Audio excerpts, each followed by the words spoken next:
Imana nawe irakwandikiye inota rikomeye kandi uzoribona muri uno mwaka. Ndabivugiye kuhariye ugaca urubanza, Imana irakwandikiye inota ryo kunesha kandi umwaka uzobona ko ari Imana. Haleluya. Pfukama, Imana Yesu urugo rwawe iguha amahoro mu rugo imyaka iheze ubuze. Pfukama, shira amavi hasi wubahe shobuja. Emera ijwi ry'Imana. Pfukama, nesha nesha nesha mu izina rya Yesu. Pfukama, nesha. Hari abantu bariko banigana n'amajwi.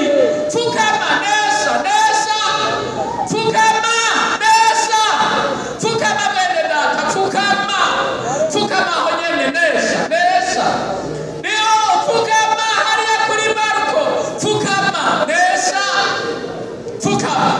Si umuntu upfukamiye urazi ko ata muntu wopfukamira muri ino si. Pfukamira Imana ivuze ibi. Pfukama uneshe.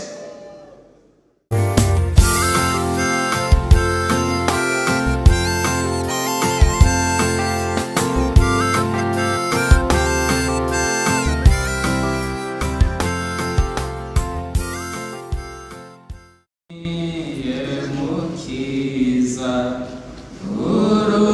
urukundo wankunze wankijije ukampindura umuvo w'ubugingo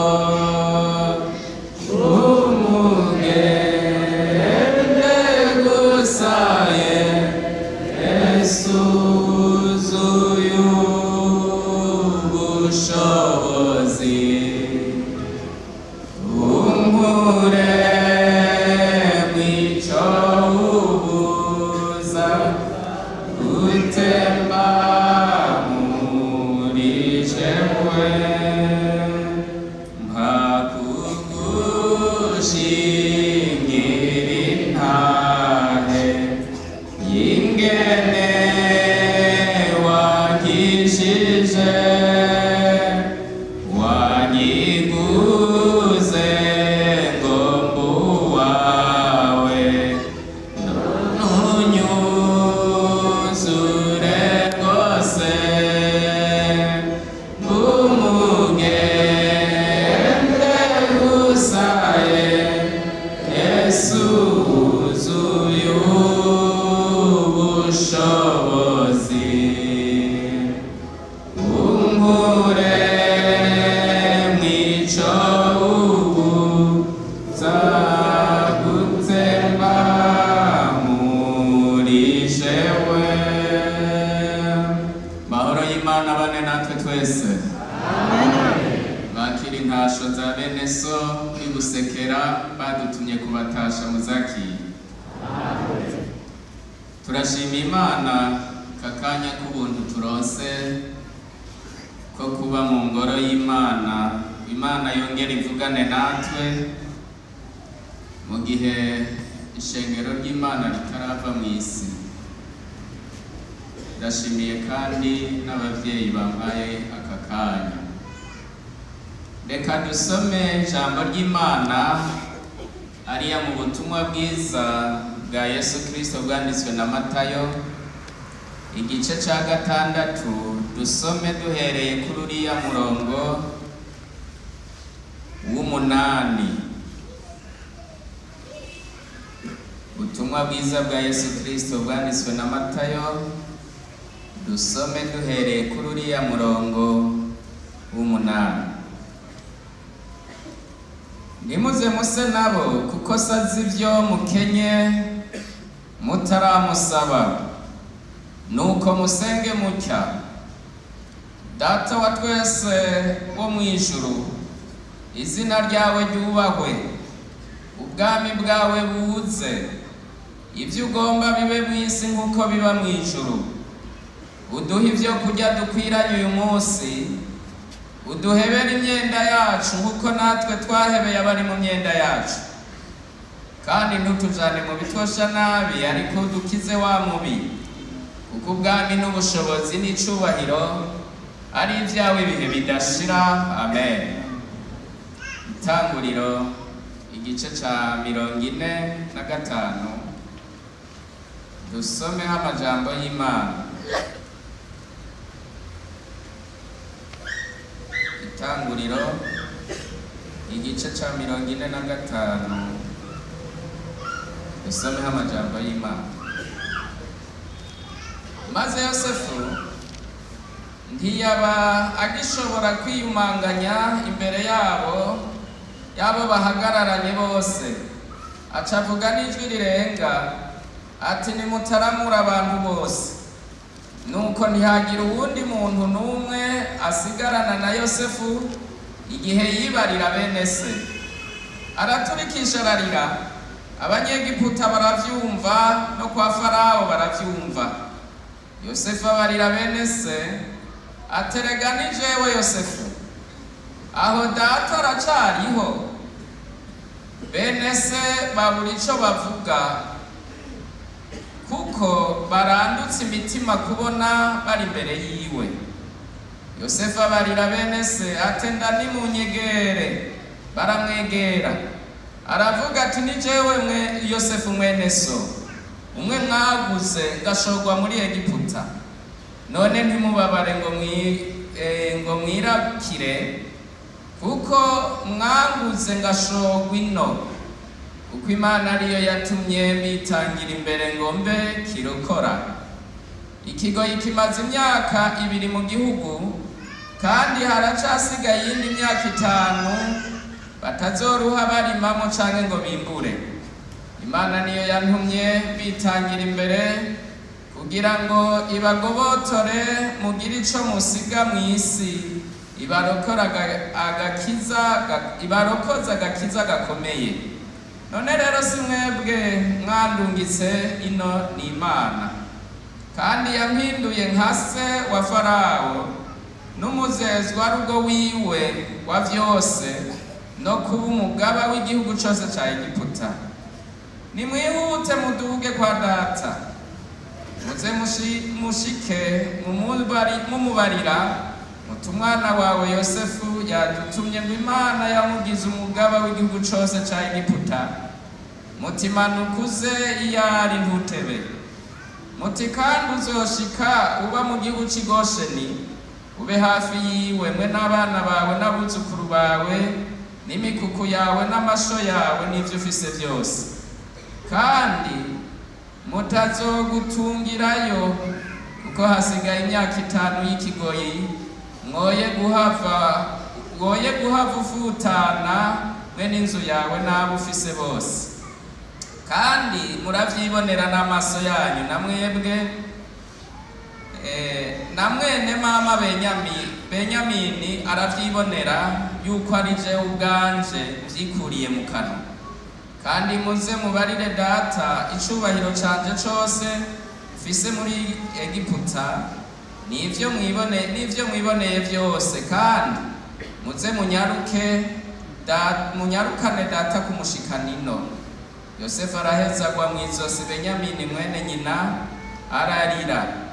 Benyamini nawe aririra kw'izosi rya Yosefu, agumbira bene se bose abaririrako. Hanyuma y'ivyo bene se bararemerana bayaga nawe.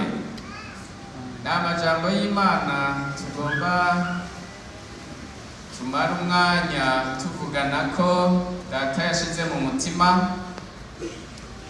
N'iri jambo rivuga ngo guhebera abari mu myenda yacu. Ndashima Imana ni nziza. Yesu Kristo ari kumwe n'abigishwa biwe, abo bigishwa bagiriwe ubuntu kubana nawe, kuwaje ari kumwe n'Imana, yahoranye n'Imana. Mpwemu Yera arabamurikira, babaza ibibazo vyinshi kandi vyiza cane. Mbere novuga ngo batubariza ibibazo vyinshi kandi vyiza cane. nageze naho bamubaza n'impembo y'abahamagawe kugira ngo bamenye ko abahamagaye ab'Imana yahamagaye bazohora bahembwa ku kwezi.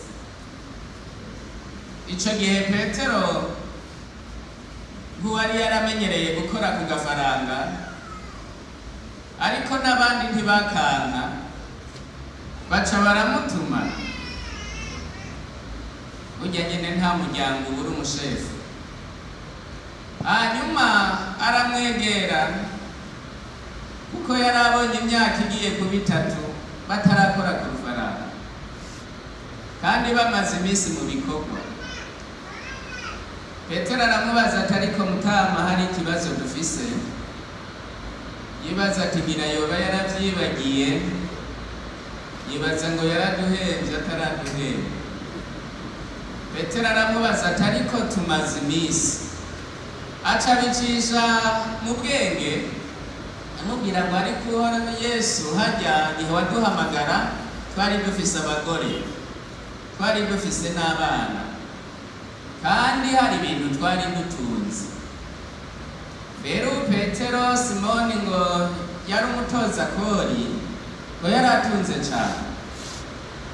Atariko ibyo byose twarabishize, ubu igihe kiraheze ntiturakora ku rufaranga, none uzoduhemba ryari?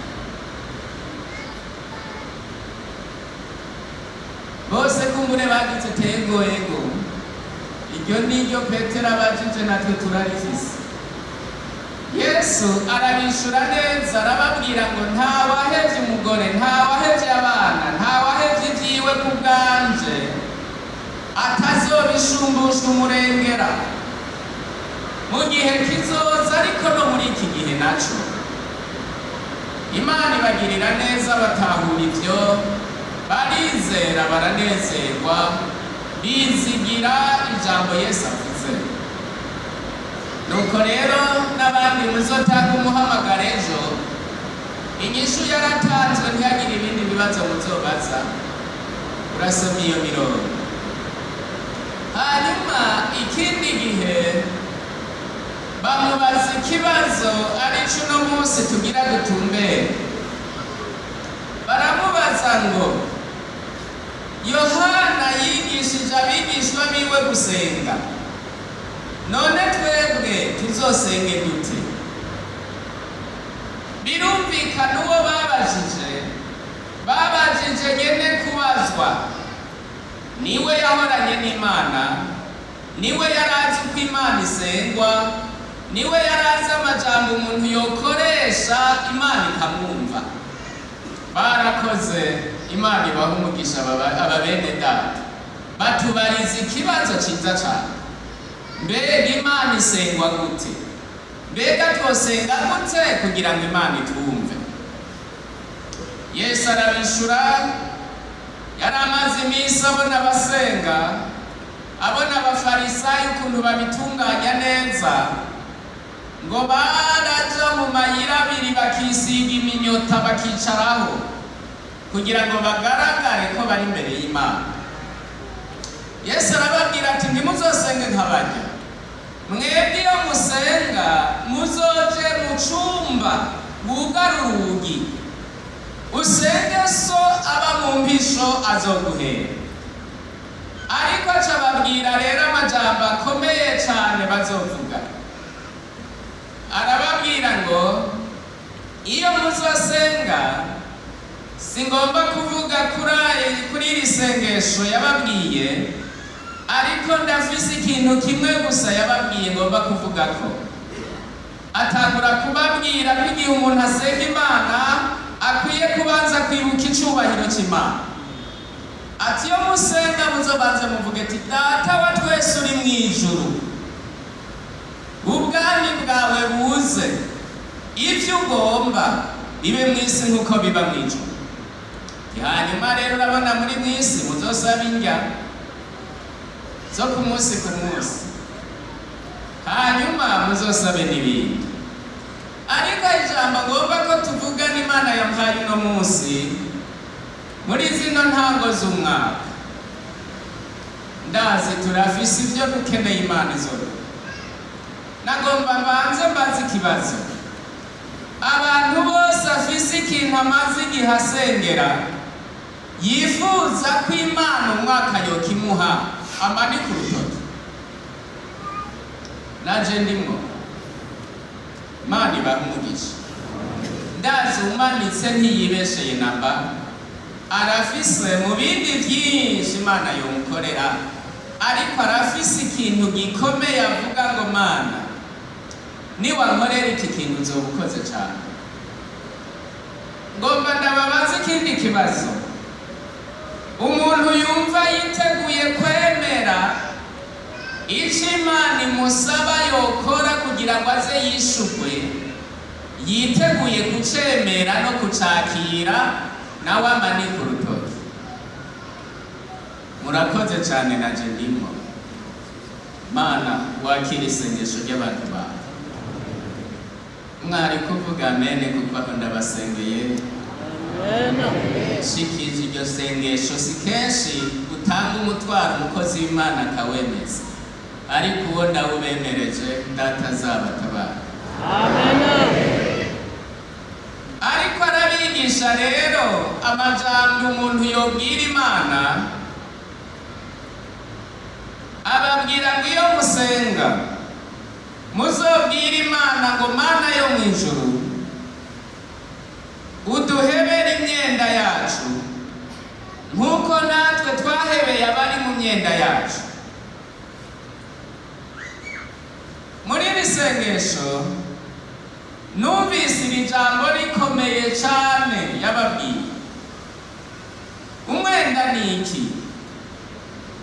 Umwenda ni ikintu umuntu agufitiye cyangwa yagukoreye gituma iyo umubonye utabona we ahubwo ubona icyo kintu.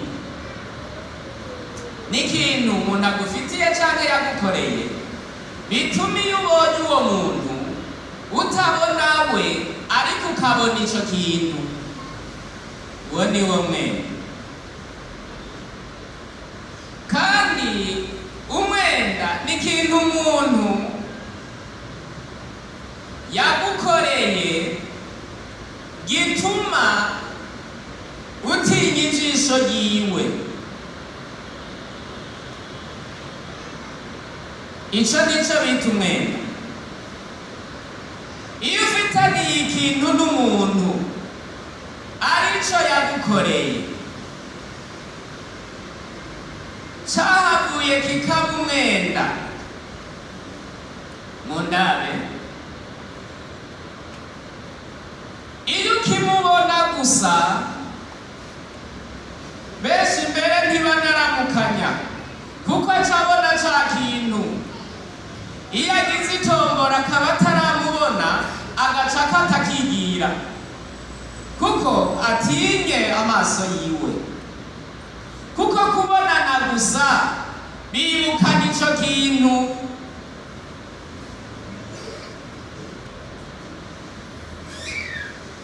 Nagomba kukuremesha, uwo ni wo mwami wa mbere Satani yateye umwana w'umuntu. Aramurasa, umuntu atangura kugiranira umwenda n'Imana. Adamu amaze gucumura abafitaniye umwenda n'Imana, atinya amaso y'Imana yakunda cyane. Imana yarayikunda cyane kuko Bibiliya ivuga ngo yabimugendera kenshi. Nta na rimwe Adamu yari bwatinya amaso y'Imana, ariko amaze kugira umwenda imbere y'Imana, amaze gukora ikintu gituma Imana atakiyibona nk'Imana canke we ngo Imana imubone nkawe, bituma Imana ibona icyo kintu yakoze acaratinya, araja kunyegera. Imana idufashe cyane. Umwenda rero iyo Yesu ariko arigisha abigishwa biwe gusenga, ababwira ngo iyo musenga uzobanza ubwira Imana ngo Mana ndagusabye umparire umwenda mfise imbere yawe. nk'uko nanje nahariye abafise umwenda kuri jewe. Tugeze ngaho n'ahantu hakomeye cyane. Gusaba Imana ngo iduharire kiroroshe cyane, ariko kuyibwira ngo nkarira nk'uko nahariye uwundi, ico ni ikintu kitoroshe. Yesu rero ariko yigisha abigishwa biwe nk'uwuzi ivy'Imana igomba, nk'uwuzi uko Imana isengwa, nk'uwuzi isengesho ryotuma umuntu yemerwa imbere y'Imana. Arababwira ngo iyo musengira ijambo ntimuzoryibagire na rimwe, ubanze ubwire Imana ngo mparira umwenda ngufise ku Mana.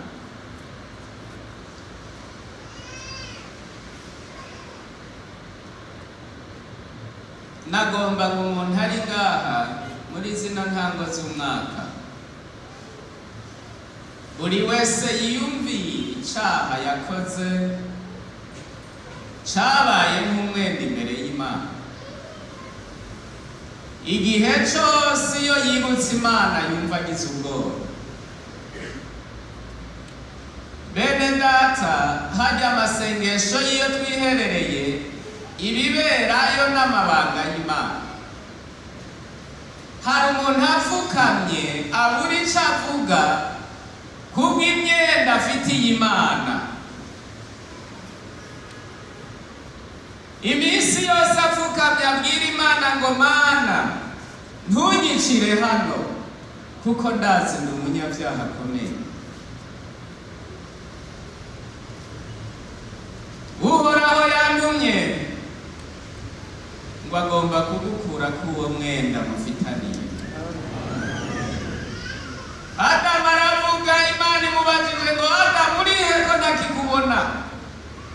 Aravuga ngo amaso yawe ndayatinya Mana, numva ntokubahuka kukurenguka imbere nanyegeye.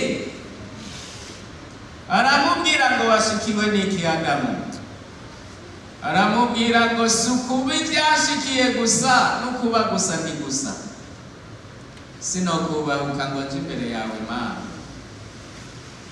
Aramubwira ngo wakoze iki? Nacumuye, nariye kuri ca giti. Naho yatanze isiguro, ariko Imana yumva ukwatura kwiwe. Na Eva naho atatuye neza ariko aratura, aravuga ngo nariye nahenzwe ndarya. Imana ni inyembabazi nishimwe. Nishimwe cyane. Imana iramwitegereza, aramubwira ngo ariko Adamu wariye kuri ca giti? Wiyo none erega ugiye kubupfa. Adamu ati ntakundi. Ariko Imana nyene imbabazi imukura k'umwenda, ica ibaga ibikoko iramwambika, iramubwira ngo subira mw'itongo. Imana nishimwe. Nasavye Imana ngo uno munsi dukure k'umwenda dufitaniye nayo, kugira ngo gusenga kwacu Imana izokwemere muri uno mwaka. Ejo bundi nabwiwe ijambo rikomeye ngo umuntu wese azosenga Imana atacapfa n'Imana, ngo ico azosaba cose Imana izogikora. Kuko ngo nta kindi kizibira amasengesho yacu atari icaha. Nimwamara kumva atacupfa n'Imana, uzosenge Data azogutabara. Yesu rero igihe yariko arigisha abigishwa biwe, abereka ko umuntu ashobora kuba mu mwenda w'uburyo bubiri. Umwenda afitiye Imana, ariko n'umwenda afitiye bagenzi biwe. Singomba kuvuga amahera hajya washaka duteranwa n'ubusa, ariko nayo nyene ntaco kuko adufasha kuba muri ino si. N'uyagufitiye nagomba kukubwira indani muri wewe wumva imbabazi. Ntuyamuhebeye azoyakwishura, ariko uzomwishuzanya imbabazi. Erega harya kwishurana umwenda n'umuntu ntivyari bibi, kuko ubu nawuzi nawe abawuzi, ariko hari umuntu akwishuzanya uburake ata mbabazi zirimwo, kandi ukarya umwenda w'umuntu nk'uwo ntawe uzoronka umwishure. Yo bene data, abaguheraniye bose muri wewe wumva imbabazi kandi ubasengere, ubasabire umugisha, niho bazoronka ico bakwishura. Ni gake umuntu aheraniwe amahera asengera uyamufitiye ngo aronke umugisha yamwishyura, ahubwo amwifuriza ko boja mu rubanza akazomufungisha. Erega agasho ntigatanga amahera. Yego, nabonye uwundi muntu baciriye yaraheranye amahera menshi, nawe woba uheranye nk'imiliyoni 10, hari umunyororo wo kurihisha ni munini cyane. Ushobora kuza usanga umuntu bamuciriye imyaka nk'amajana 4 yo gufunga.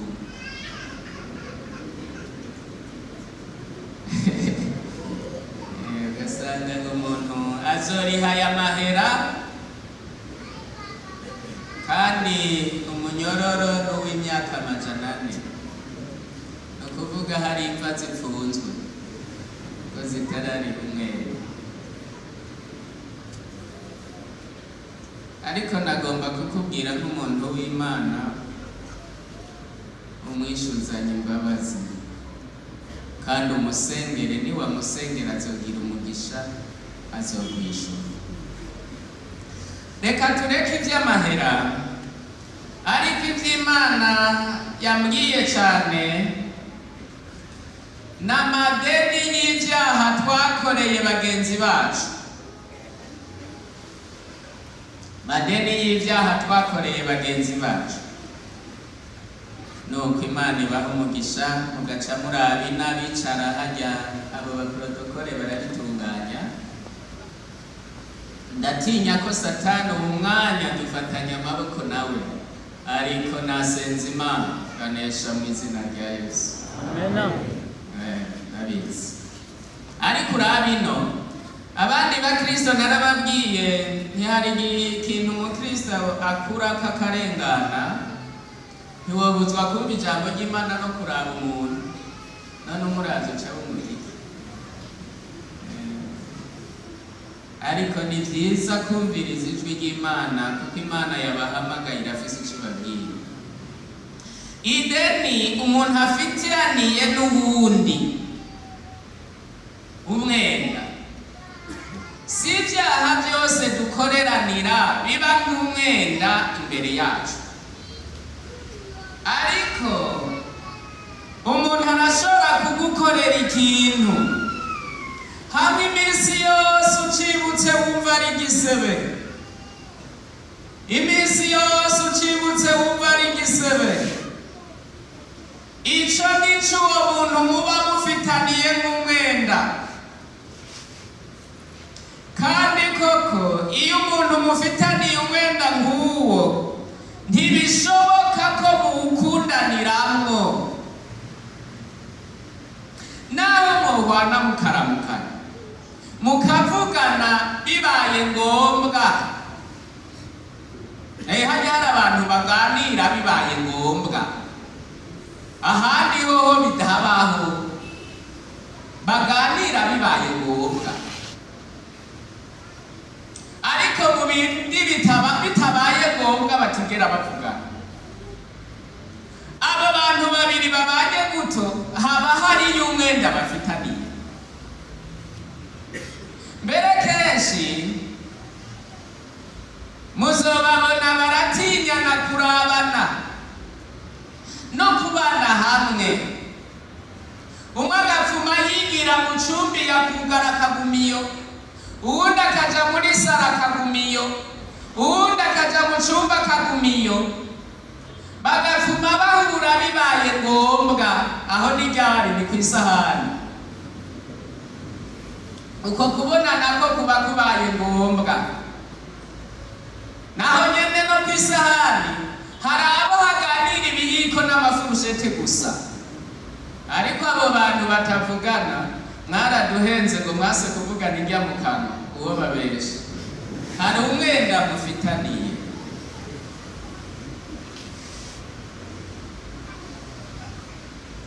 Imana idufashe. Muri zino ntango z'uno mwaka Imana iragomba kubakiza imyenda mufitaniye na bene so. Mushobora kuba no muri mu gikorwa c'Imana, ariko igihe cyose wibutse ikintu yagukoreye kumva amahoro araheze, kumva uramwasi, ariko mukagendana nta kundi. Hariho abantu bakorana kuko atakundi, hari abantu basangira ibikorwa kuko atakundi. Uwo bemereye bogize imigwi mito mito hagati muri ico gikorwa caba imigwi y'abadafitaniye umwenda.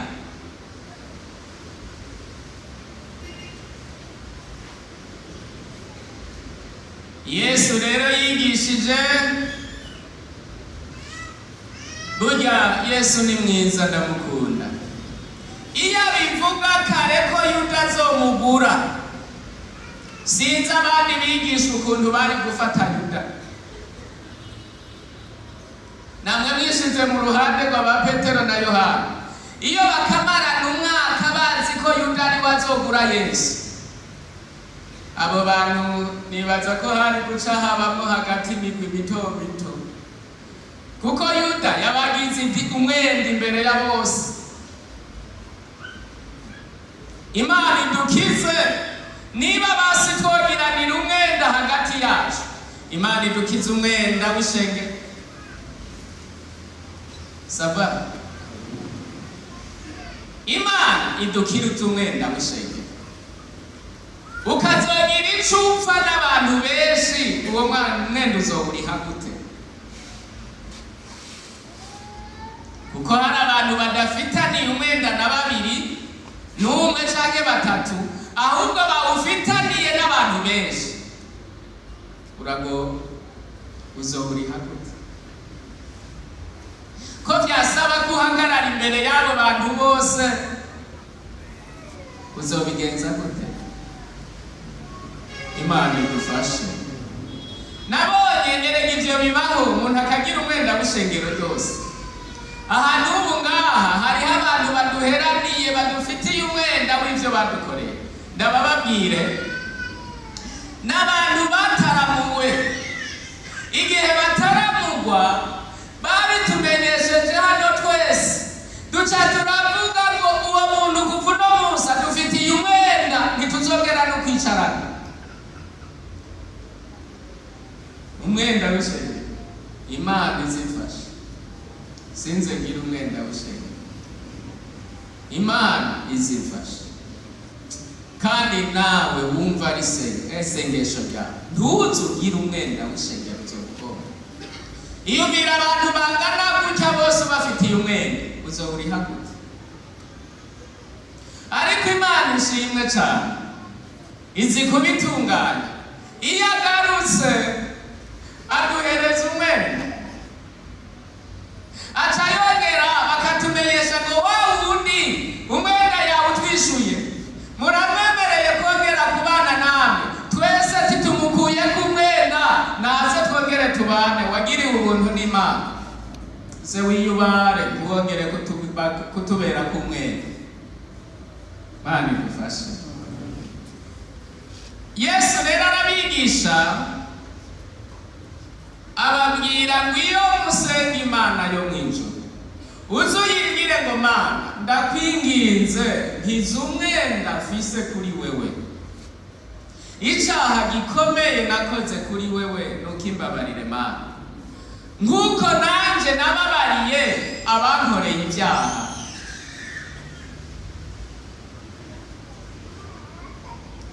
Usomye hariya mu butumwa bwiza bwa Matayo igice ca 18 kuri 21 gushika 35.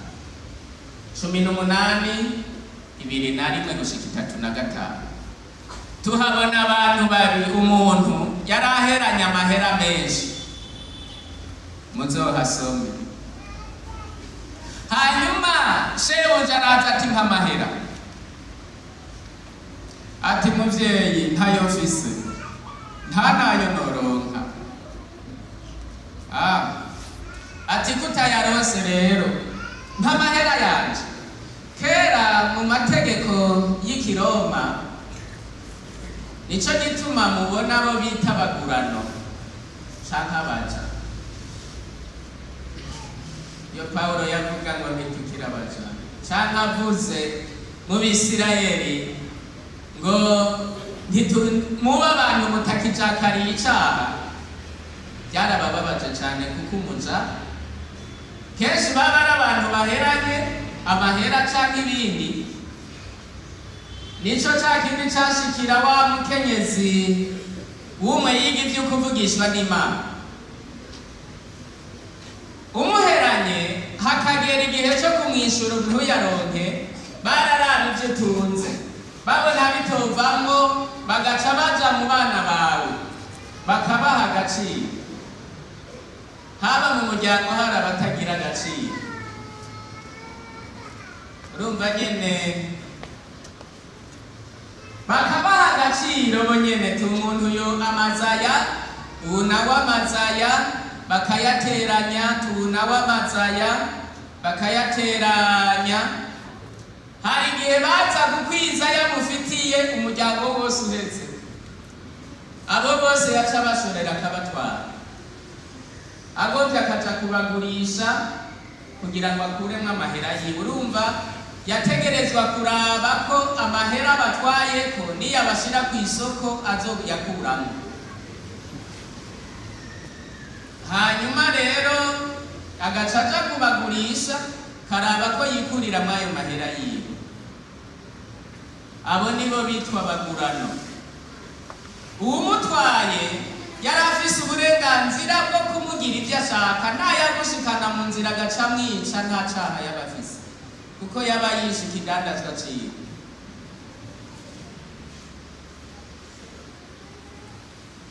Hanyuma rero umuntu aramubwira ngo mpa amahera, ati ntayo mfise. Uwo muntu yari umunyakigongo, yari aheraniwe afise imbabazi muri we, caravuga ngo ndaguhereye. Uwo muntu arashima, aranezerwa.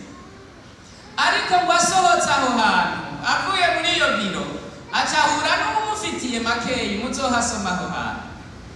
Caramufata kw'izosi, mw'izosi ati mpa amahera. Bene data, umuntu akwishuza agufashe kw'izosi aba hagezeho bigoye. Aramuyora ati mpa, ntayo mfise mwene data, mbabarira nzoguha. Toya sivyo. Acagenda mwijaniye kubamufunga, ati mvungire umugabo azova ngaha yagishuye. Ariko bakurikiranye ukuntu yababariwe, baja kubwira wa wundi, tereka wa mugabo uhejeje kubabarira atoye uwundi amuheranye amahera makeyi mw'izosi, agiye kumufunga. Niko akoze, niko abikoze. Murasome neza murabe uko vyamugendeye. Yesu yariko yigisha abigishwa biwe iki? Yariko abigishwa ngo Imana ikakubabarira, nawe ugusavye imbabazi urazimuha. Kuko hari abantu naho yoba yapfukamye asaba Imana imbabazi kuvyo bagiriraniye n'umuntu, we uwo muntu aje ati mbabarira, adashobora kumubabarira. Yesu acavuga ati abo bantu bameze nk'umuntu yari aheranye ideni rinini, ariko bari babariwe, agaca afata uwo wundi muntu akanka kumubabarira. nagomba kubabwira bene data, twabaye mu isi turabana kandi tuyibayemo turabana kandi duteka umwanya wose. Nta muntu n'umwe ari mu isi adategwa. Birashoboka kumaranye iminsi igisebe c'umuntu yakugiriye nabi, iminsi yose umwiyumviriye, naho yoba yarapfuye ukamwiyumvira imbere yawe umubona kiriho, wibutse ivyo yakugiriye. Mwavuze ko hari ivyo mugomba ko Imana izobakorera kandi izobibakorera n'Imana. Harya mwamanitse amaboko ryari isengesho rikomeye, n'isengesho wasengeye mu ishengero ryose rihagaze, ushinga intahe nk'umuntu ngo Mana imbere y'iri koraniro ndafise ico wontabara. Ico gituma niyabigukorera ugiriwe ubuntu uzohagarara imbere y'iri nyene uribwire ngo vya bintu Uhoraho yarabikoze, kugira ngo tuzogufashe gushima Imana. Ariko imbere yo kuja gusenga, banza urabe ko ata mwenda ufitaniye n'Imana.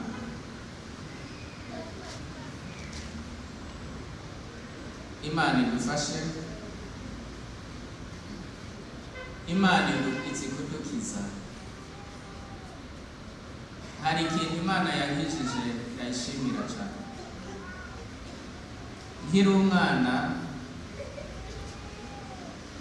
nari mfise inzigo y'akazika, kugeza aho nari natevye ndondera agakarine ko kwandikamo umuntu wese agiriye nabi n'itarike n'icakorera. Nta wundi yakabona carazika, karakiwanje.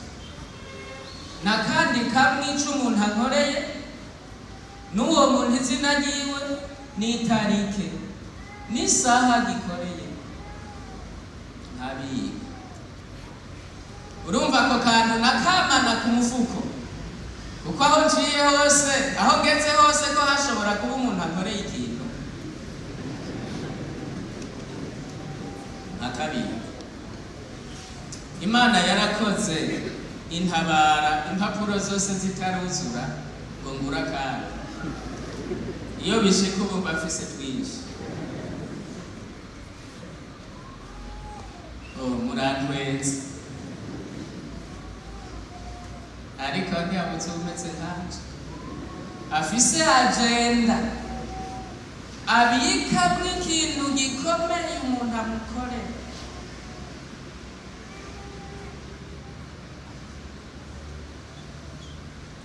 Uwundi munsi Imana iranyigisha, inyigisha guharira udasabwa imbabazi.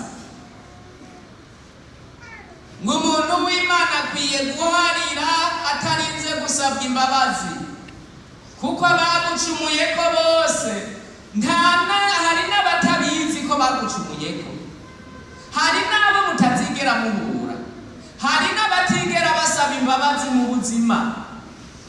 Ega no mu bakristo hari umuntu atigera asaba imbabazi. Ivyo kuvuga ngo mbabarira atavyazi. Imana irambwira rero ngo kugira ngo uzoshike mw'ijuru, nuko uba umuntu uharira udasabwa imbabazi. Yo, nje imbere y'Imana ndihana ndatura abo nibuka, uko munsi numva ayo majambo agakaye sinari ndagafise, nshika muhira ndagaturira. Ariko njanje imbere y'Imana mfata amasengesho meza, ndabwira Imana ngo Mana ndasavye unkize iki cago kimveko. Kandi ndashima Imana ntiyankijije gusa, yaramvakisinye. Uno munsi unkoreye ikintu nshima ko kimbabaje cane, ubwo nyene hacaca akantu nkumva ndanezerewe ugaca ntwenga. Nta kazika mfise, vyaheze. Imana yarakoze ndayishima. Kuko ivyo bene ivyo ni imyenda mufitaniye n'abantu, ukakabika ukakazirika. avuga ngo shaka nzorinda mpfa, koko no kumva yawe hazoba hariho umwenda. Imana idukize imyenda tutarapfa.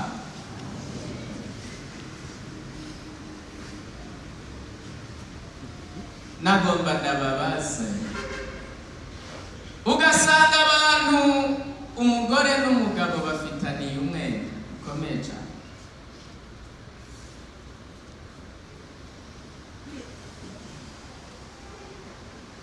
Umwenda ukomeye cyane.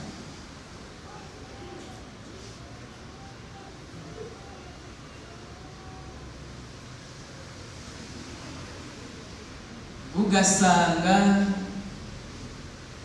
bavugana ari ngombwa, ariko mu yindi myanya nta kuvuga. Ubu baciye babikora neza, bazi uko babikora. Bahurira muri salo, umwe agafata telefone y'uwundi yiwiwe, bakaba mu kwirabira telefone.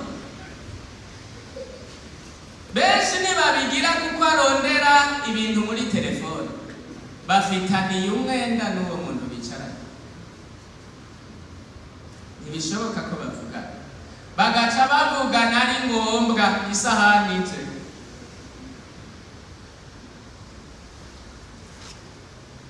naho nyene hari n'ababirya bari kuri telefone kugira ngo ntabahe umwanya wo kuvugana nawe. Kabirya ariko yibereye kuri telefone. Uwo muntu ari kuri telefone indya ntiziryoha, ntamenya n'uwazitetse, ntamenya n'uko byagenze, n'iyo aziheze ntavuga ngo murakoze. Yoshimira telefone ya Mokizi.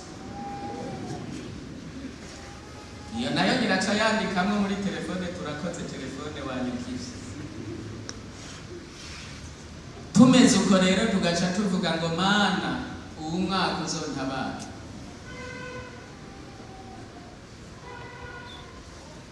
Ni koko hari ico mwapfuye n'umwenda muhariwe,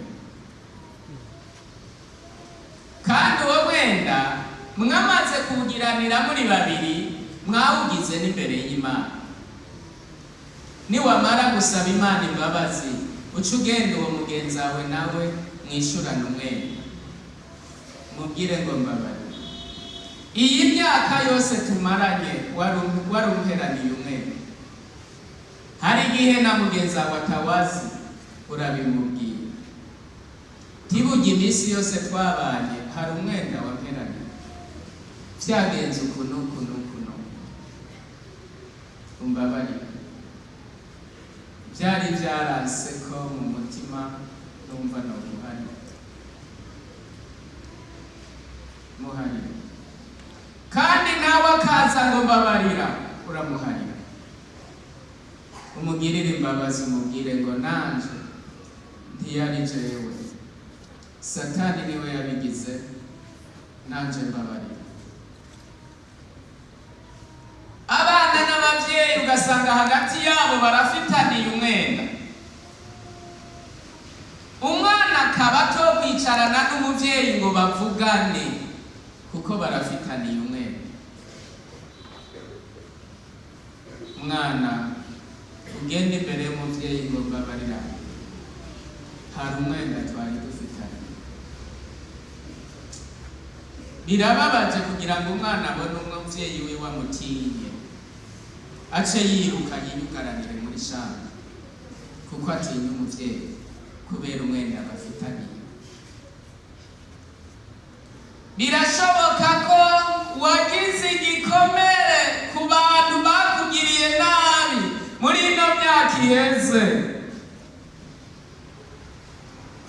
Baharire kuraho uwo mwenda. Uzuraba ukuntu data akuzanira ivyo wari warabuze vyose akabikugarukanira.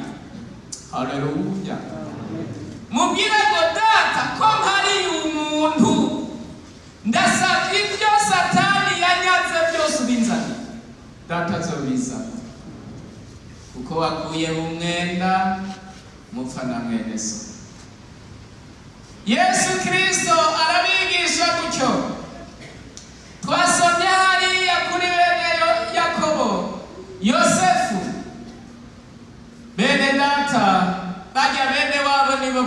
bamugurishije, kandi Yosefu icyo gihe bamugurisha ntiyari umwana, yari umusore, baramudandaza pe, kandi bamudandaje yumva.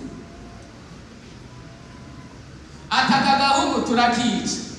Reyubeni mukuru wabo ati ndabasavye ntimukora amaraso ya mwene wanyu, aya maraso y'umuhungu yozodukurikirana, ndabasavye reka tumute hajya mu kinogo basi azosangukireyo. Ariko usomye Bibiliya ngo Reyubeni yagomba kumukiza, sinzi aho atembereye. Reyubeni nyoba yaragiye kuraba ibitungwa, agarutse asanga baramurabije, aravye mu kinogo aramubura. Wa mwana royehe, wa mwana royehe. Yuda, ariko si Yuda Isikariyote, Yuda mwene Yakobo niwe yabagiriye inama yo kumugurisha, ngira niwe yanavuze n'igiciro. Barumvikana, baravye ako gahungu basanga gakwiye amahera 200, kuko umudandaza yavuga ati ninakagurisha ushobora kuronka 30 nkajya 10. Baragashora baragatwara. Usomye y'amajambo sinabonye neza ko Reyubeni amahera yariyemo canke bamubwiye uko babigenjeje. Nabonye gusa ngo baca Reyubeni avuga ati nzovuga iki imbere ya data, babona asigaranye umwambaro wiwe, kugira data nzoronka ico mvuga. Baca babaga impene imwe bavurungamo, baramurungikira ngo umwana wawe igikoko camuriye.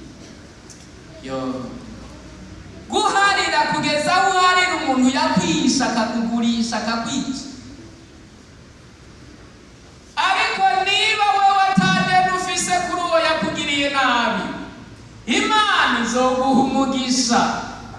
Ego kabisa, kuko Yosefu atandeni yari afise kuri bene se, nta mwenda yari abafitiye. Imana ikimuha kuganza. Yo bamanutse rero muri Egiputa, ababonye Tehe yarabahanura Tehe Reyubeni shaka Yuda, umwe bumvikana akaba ariwe yemeye igiciro. Arabitegereza aho bariko bajya. Reyubeni mukuru wacu yamanye impuhwe, yatabawe bagira banyice. Yo Yuda bavugana amahera, arabitegereza. Benyamini kari kakiri gatoyi, kari ari umwana mutazayite, aramwitegereza ati Benyamini yasigaye ararira kuko mwene wabapfuye. Arabitegereza ngo yumva ikigumbagumba kiraje, acaravuga ngo abandi bose basohoke hasigara bagusa, ngo acaraturika ararira. No kwa Farao iyo nduri irashikaye, wacara baraba. Amen.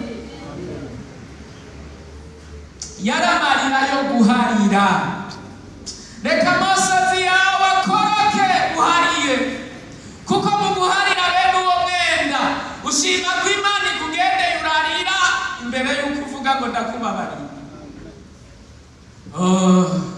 Ararira arihanagura, bene wabo ubwoba ati turago kumukuraritse n'ibiki, baza kuvuga ko twagira tumwice.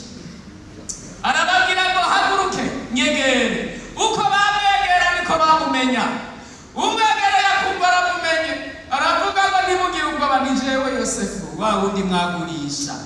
Mbe amahera mwana yariye yose narahaye ko papa yose mwana ya Yuda warahaye ko Reyubeni ko atariho yari. Ngo baracika ivutu, nababwira ngo humure, ibyabaye ko simwe mwabigize, ni Imana yari yagombye ngo ndabitangire nzobatabare. Oh haleluya. Hari igihe ubona umenga Imana iraguhevye kuko abantu bakufitiye imyenda, niba we watamwenda ubafitiye ko rindira Imana igutabara, kandi niyagukiza urabibuka.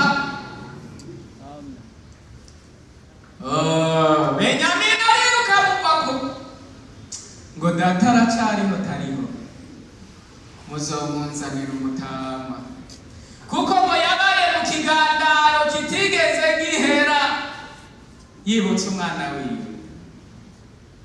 Oh, haleluya. Ndagusavye uno munsi uharire bivuye ku mutima, mukureho umwenda mufitaniye n'uwo mwabigirira, muharire kiza ubugingo bwawe Imana igutabara, kandi wemere uno munsi guharira bimuvuye mu mutima, uhoraho azomukorera ico yasavye. Yego kabisa. Hari ibisebe mufise ibisebe, data agomba bavure.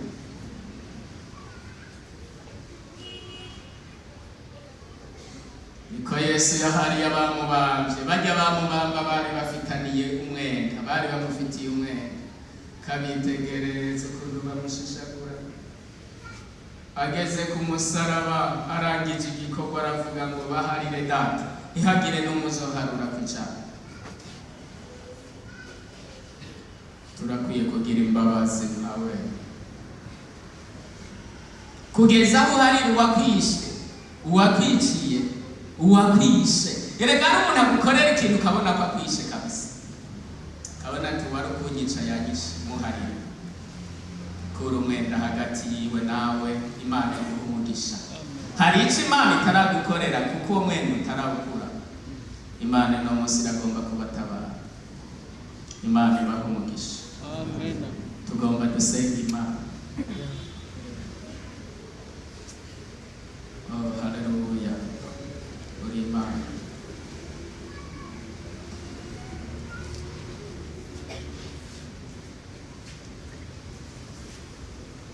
Wiyumvire neza kabisa kubabarira bene ubu n'abasengeye ngo mpoye mu Imana bashoboye, ko hari aho bitoroha kavuga ngo ariko Mana aha nyene nze guhaguruka ndamubwire ngo mbabarira. Nesha, haguruka uneshe, Imana iguha umugisha. Haguruka, Imana yugurura umugisha wawe kuko unesheje. Ninde yoza azi ngo ndafitaniye umwenda nawe Mana, mbabarira kuko ujya mwagiriraniye na mugenzi wawe, wabaye n'umwenda imbere y'Imana. Ingo mubwire ngo mbabarira, kandi ntutinye, n'Imana igomba igukize. Umaze imyaka warakomeretse, Imana yarabimenye, n'uwabikoze yarabimenye, iragomba we ngo igutabare kuko igukunda. Ukwihana bene uku kuba gukomeye cyane, biba bitoroshe, ariko nesha, haguruka uneshe. Ugihagaze uca wumva uremurukiwe kuko ubunesheje. Haguruka, Imana ikwandikira inota ryo kunesha. Haguruka, vuga ngo ndabahariye, ndamugiriye imbabazi, naho yababaje bikomeye, ndamuhariye Mana. Nimwagera muhira n'igishushu cy'umubwira ngo mbabarire. Iyi myaka yose burya wari ufitiye umwenda, nkubonye nayumva amahoro aheze, kandi akakubwira ngo mbabarira. Nturinde kumubaza ngo none mbega, oya cumubwira ngo mwene data ndaguhariye nawe mbarira. Ntihagire ibindi mujamwo ngo yisigure umukoresha ibindi byaha. Kubwiye ngo nari mfise umwenda twari dufitaniye nawe, Imana yakinjije mbabarira. Haleluya.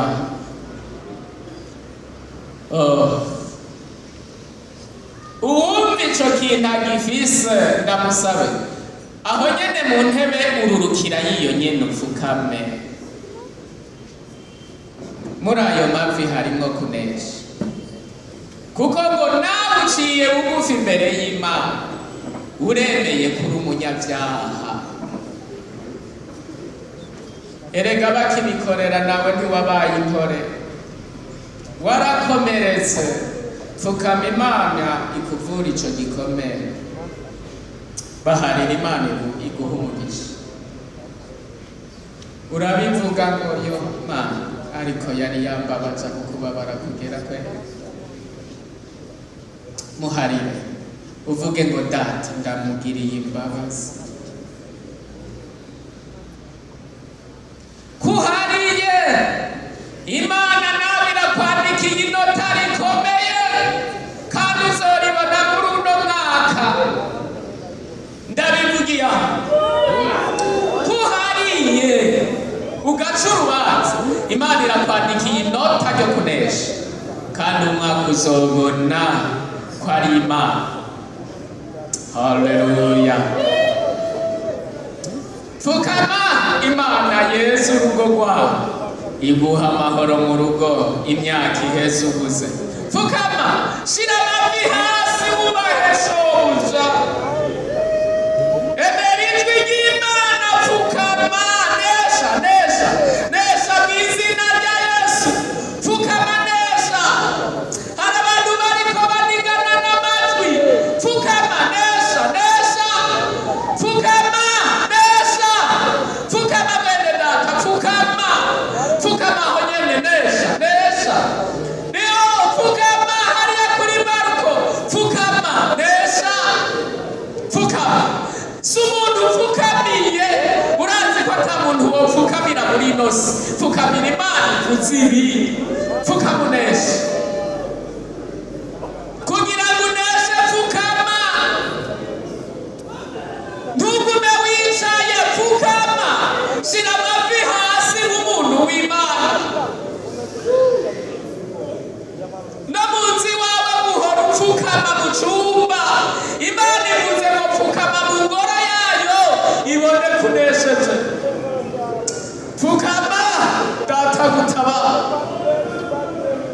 Haleluya. Abatama n'abatamakazi amavi agoye weho haguruka.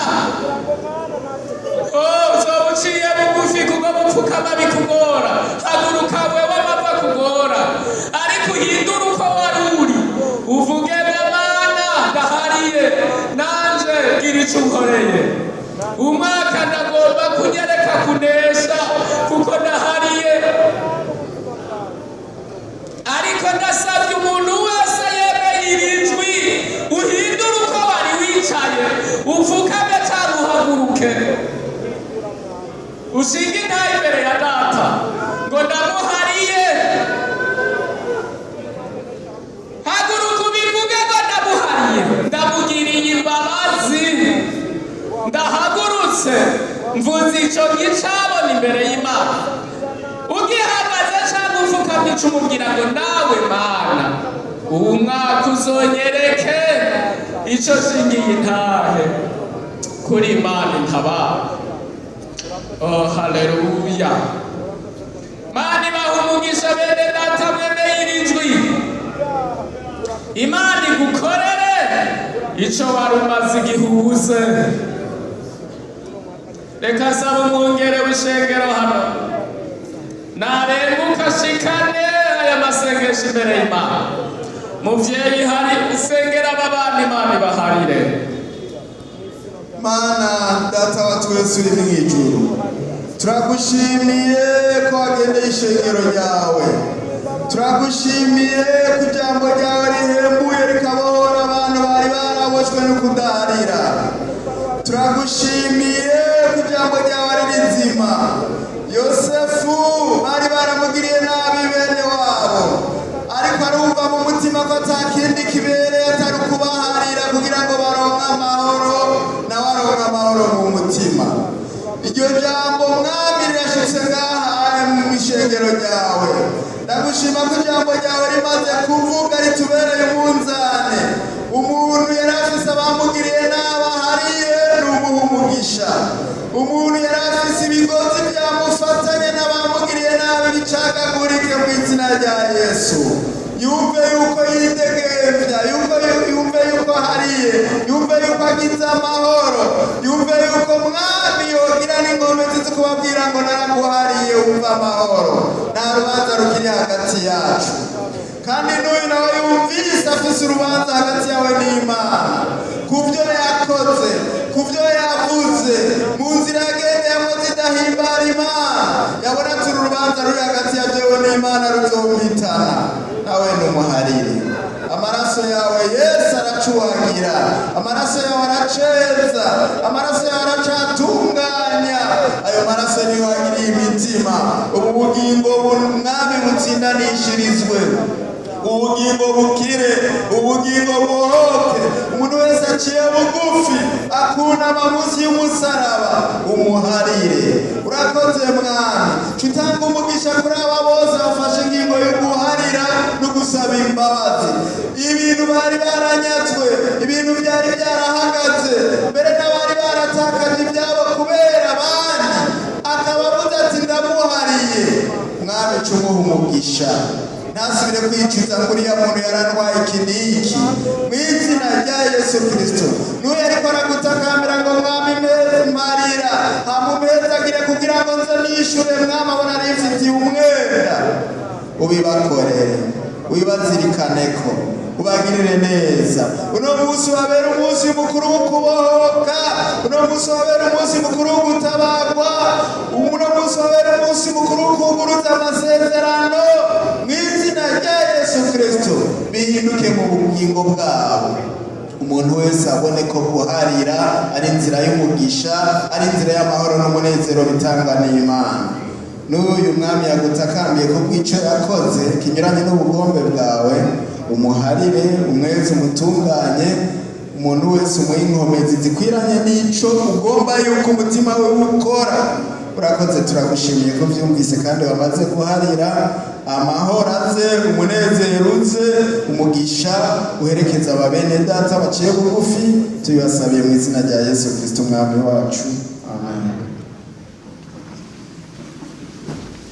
Tugomba dusengere abantu biteze kuzosaba imbabazi bagenzi babo ngomba tubasabire inkomezi zawe muyera we maze ubashoboje kubikora ibyoroshe atari ububasha bunanirwa haguruka tubasengere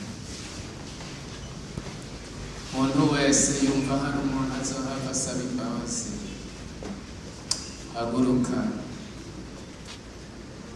tugusabire inkomezi imbere y'Imana ibyoroha birakwiye ububasha bundi haleluya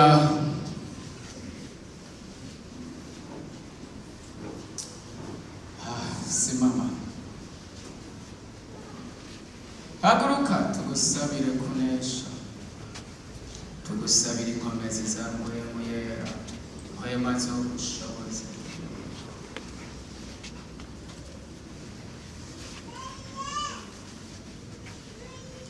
amasi n'amaraso yo mu rubavu rwawe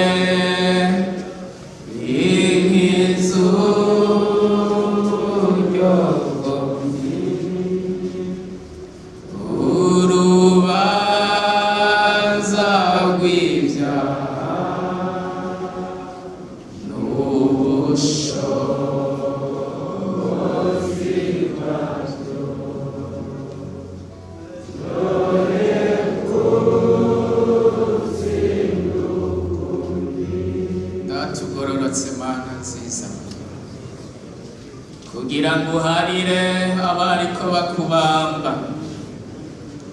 muri rya joro uriko urasenga umaze kuvuga ngo ivyo ugomba Mana nibikoreke Imana ngo yakurungikiye umumarayika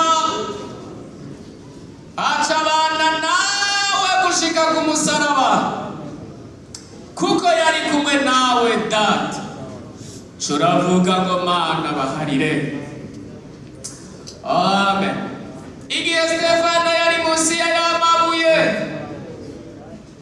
kugira ngo avuge ngo baharire yabonye ijuru ryugurutse abona Yesu ramanutse inkomeza caravuga ngo baharire. Ndasengeye umuntu wese yumva mu mutima yiteguye guharira, ndamusabiye ubushobozi bwa mpwemu yera, ndamusabiye kunesha, ndamusabiye inkomezi zo kunesha. Uramushoboza Mana, kandi waza gusaba imbabazi. Ndasabye mu bushobozi bumushikiye, asange yiteguye guharira.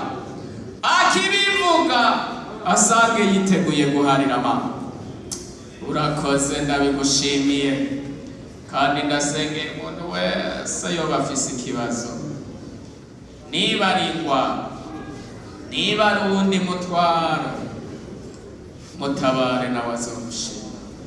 Urakoze, turabigushimiye kubikoze, tubisabye mu izina rya Kristo Yesu, amen. Muti amen. Amen. Bani ba